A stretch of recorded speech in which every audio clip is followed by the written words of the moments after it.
This is my grandfather's story. He said it happened around 1995, and it's something he can't explain or forget. My granddad lives up in the mountains. There's not much up there save for some fields for cultivating tea leaves and some hot springs. Life goes at a different pace there.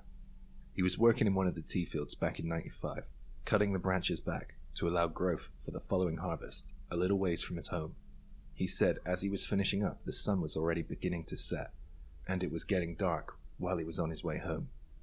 His mini truck was weaving along the mountain roads, a lot of twisting and turning roads up on the mountains. He rounded a corner to see a huge shadow in the center of the road. There was something lying in the road, so he slammed on the brakes. It was a huge buck, a dead deer lying in the road, most likely hit by a car. As the lights from his mini truck illuminated the animal, he noticed something by its stomach. What looked to be a stray dog was picking at the deer's belly. He said seeing dead animals in the mountains wasn't an uncommon sight, but something about this deer and the dog freaked my granddad out. Something was off. He honked his horn so the dog would get out of the road. He said the scene made his skin crawl. The dog, alerted to the sound, spun around to face my grandfather's truck. My granddad got a better look at it and said seeing it made his innards turn to ice. That stray dog, no, not a dog. A dog doesn't have a head that size. Its head accounted for about a third of its body. It looked like it was way too big for its body, like it would struggle and might drag it around. The image of that thing's face in the white light of his headlights is burned into his memory. Its eyes dilated and glistened as it fixed a stare at my granddad. He says the head was densely covered in black fur, yet the body wasn't. It was covered in white fur. And the face of the thing somehow looked human. It had a mangy mess of a beard. My grandfather was frightened by this thing. He didn't want to see it anymore, so he repeatedly honked his horn at it. That thing turned his back on him and continued to snap at the dead deer. He said even though it looked human-like, it had elongated jaws. It smiled. He said he saw that creature smile. It grabbed the deer by its leg and dragged it to the side of the road. That thing was half its size. How was that even possible? He needed to get away from it, so he slowly pulled his truck past the deer and caught a closer and final glimpse of the creature. Its face was smeared with blood and guts. He said it sounded like it spoke to him. It said only a couple of words. Uchiru. Uchiru yo. So Granddad sped off round those mountain roads in the direction of his home, shivering in the car, focusing on the words he thought he heard that thing say. When he realized what that thing was trying to tell him, he slowed down, and just in time. The creature had said, "It's going to fall." And before him, a great cedar tree collapsed into the road, narrowly missing his truck. He says he believes that thing is a mountain god, and he thinks it was trying to warn him of the danger he was heading for, but he doesn't know why.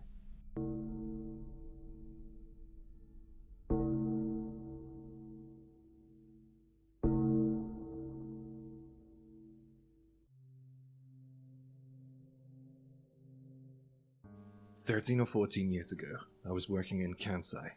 I had a part-time job there. My job was to unload containers at the port. I had to unload these huge containers.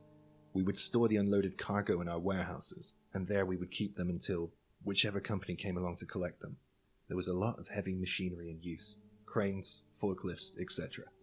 A lot of the work depended on us staff manually unloading the containers.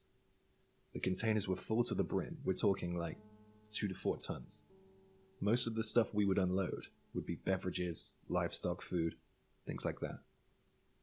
In one day we could unload 2 or 3 of these containers. I remember once we were unloading box after box of laundry detergent in the height of summer. Man, it was hotter than hell, even hotter when you're in one of those giant metal things. The work was really hard, and my co-workers weren't exactly pleasant either. I worked with the Yakuza. They were ill-mannered and, shall we say, very quick to anger. I think I was working with some high-level Yakuza. Gang members, bosses. It was a real strange and shady company looking back on it. One day I was returning from my break as a container was being lowered. I heard the foreman chatting to the forklift driver. They looked like they were in serious discussion. Is it? Yeah, it's no good. I had just heard the tail end of their conversation. I didn't know what they were talking about. The container had to be unloaded this afternoon. It was untouched and full to the brim. Great. That's me not going home early, I thought. What the hell happened? What's the situation? And the two biggest-mouthed Yakuza-looking guys were silent. I didn't ask, but I thought that was weird. After a little while, the boss told us that the unloading of that particular container had been cancelled for the afternoon. I found that strange to say the least, but I didn't complain. Apparently, during my break, they had opened the container. Another employee was there when the container was opened, and I got a chance to ask him about it. He said that when they opened the door, something moved in there, so they just shut the door, and someone suggested getting on the roof to look through one of the gaps to see what it was. They looked, and they saw all the usual cargo in there, but there was something else. Something's face. My colleague said it looked kind of like a human's face, but it was elongated. The eyes were huge, and its mouth hung in a weird low point. It didn't move. It just watched. Thereafter, no one was permitted to go near that container. I asked him if maybe it could be an animal or something, and he replied, "Nah, not an animal. I've seen animals in there, and it's more common than you might think. I've even seen people climb out of those things." The containers are sealed with rivets when they leave whichever foreign port they come from. You need to use a large pincer-like tool to twist open the rivets on the doors of these containers. When we finish unloading them, I always go in to clean up, and I've found flowers and insects I have never seen before. How these things get on board I will never know, but maybe something happens somewhere along the distant seas. When I was leaving work, I heard something that will live with me for a long time. Some huge force slammed against the side of the container we were instructed not to open. It was ear-shattering. It slammed against the side twice. The whole warehouse stood still for a moment. I looked to the warehouse manager, and he looked terrified for his life. I think about this moment more often than I'd like to. The next day, the warehouse manager pretended like nothing happened. I handed in my notice. That was too much for me. I know what I heard, and I don't like the look of how my friend described the thing that was in there. What proves me right is the fact that that container was moved to another part of the warehouse and wasn't opened. It must be sealed to this day. I really hope it is.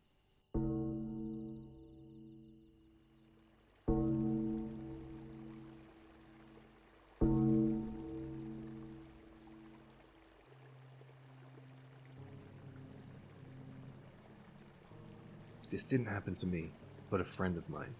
But I was there. Back in university days, we loved going fishing. We would go every weekend and sometimes skip class just to fish. It was great. We fished a lake nearby, known as the Mecca for bass fishing. It was a pretty narrow river. The line could reach the opposite bank you fished from with ease. It didn't look like much on the surface. People would fish from either bank. It was pretty popular. There were kind of do's and don'ts on that river. I mean, you don't fish in the same spot as someone directly opposite you, and you give each other some space. It's a common courtesy. Now I set the scene a little. This is where my friend's story kicks in. I missed the whole thing, you see. I headed back to the car to grab a couple extra lures. My friends continued fishing in my absence. After a while, they felt like changing spots, since two other anglers were setting up a bit close to him. They were kind of getting annoyed, they said.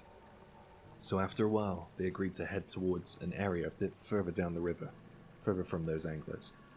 So they started to pull their lines in, and they said the two anglers across the riverbank started going bananas and pointing at my friends. Well, not quite at them, but below them. My friends looked at them puzzled, wondering what the hell they were trying to tell them. They wondered if they had hooked some kind of mega bass. They looked down through the weeds and the murky water, and they saw something beneath the surface.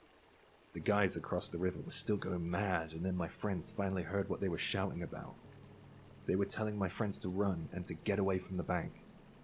My friends thought, maybe there's a snake or something. Pit vipers aren't uncommon in that area. So they took a couple of steps back. The two guys from across the lake ran across the bridge towards them. They said that the expressions on their faces was very unusual and very disconcerting. They wondered what the hell was going on. And this is where I rejoined my friends, just as those two approached them. "Didn't you see that?" One said. "What the hell was that thing?" said the other. Their faces were pale. They kept nervously glancing towards the river, downstream. Then they told us what they saw. About 2 meters in front of my friends, they say they saw something emerging from the depths of the water. It was coming through the reeds by the riverbank. Something jet black surfaced, and they said it was big. They said it was humanoid. It span in the water, and it had long, messy hair or fur. They said its head was human-shaped. It was looking around the surface of the water, and that's when they saw its eyes, the only part of its body that wasn't black. They said they were bright white. It turned to face my friends and drew closer, which is when those two began shouting. They must have startled the thing because it shot back underwater. We asked them more about it, but they were clear that they wanted to get the hell away from the river. They said they weren't local and they wouldn't be coming back. They packed up their gear and drove off. Of course, we were pretty freaked out ourselves and wanted to get away from that lake too. We never went back to that lake, and I've heard some other stories about it from acquaintances.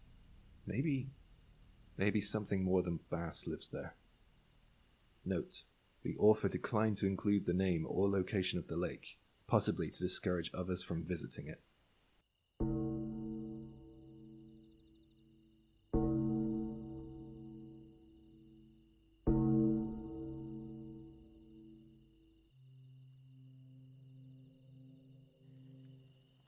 This happened whilst I was mountain hiking.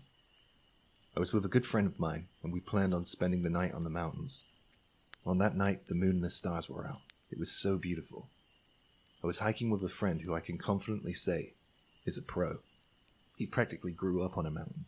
While we were hiking, he looked over and asked, "Want to see the moon at the summit?" I liked that idea, so I agreed, even though it was my first time on this mountain. It was amazing to hike up the mountain. The moonlight was filtering through the trees. We stopped to take in the view, the moon, the stars, when we heard something rustling in the bushes. I jumped out of my skin, but my buddy played it cool. He said, "Don't freak out. It's probably just an animal." I tried to relax and we kept on hiking. Then something weird happened. I heard that noise again, but this time louder, and something shook the trees nearby. I didn't say a word this time. I just followed my friend's lead and kept hiking. Kept going forward. He didn't seem worried, and I trusted him. He knew better than me. We reached a river and sat for a moment to catch our breaths.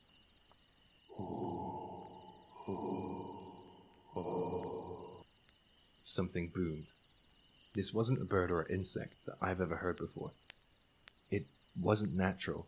Nothing I've heard in nature makes a sound like that. I've never been so freaked out in my life. I just wanted off the mountain at that point. Something was out there, and we didn't know what it was.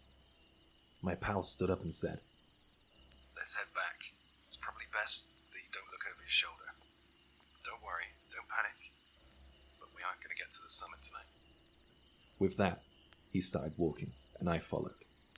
Since the mountain trail we went up was narrow, we went up in single file, so that's exactly what we had to do to get back down.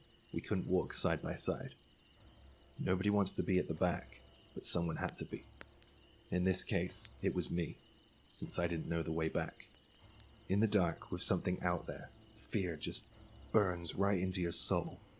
Why the fuck did I want to go mountain climbing, I asked myself. I couldn't really see where I was going either. My footing was bad too. Going down a mountain isn't really something you can rush, but we had to. My heart was thumping in my chest. My ears were working fine though. Something was right behind me, and I could hear its breath and its footfall. Something heavy landed right on my heels. Then came that horrible rustling sound again.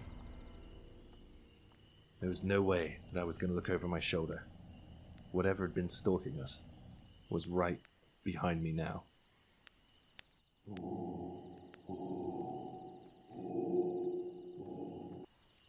There was that horrible sound again.